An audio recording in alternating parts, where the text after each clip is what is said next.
Hey, what's up, guys? We are here on Temu and we are talking about the $100 gift card or pretty much any Temu gift card in general and how to use it. So, here we are on a random item. Not really that random. I do want to get one of these.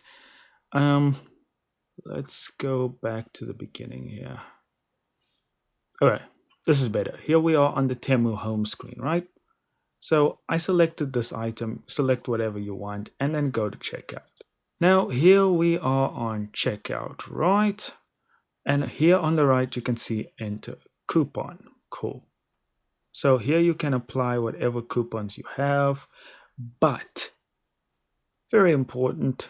For instance, this here discount sums it up really nicely. A lot of these discounts are for new users only. A lot of them are here's a $100 gift card if you buy $200 or $300 worth of stuff. So just keep in mind, you're not going to be able to go in with a $100 gift card and pay nothing. No, it's more of a discount than an actual here's free money. Anyways, once you've entered your coupon code, all you can do is add your payment method and submit your order.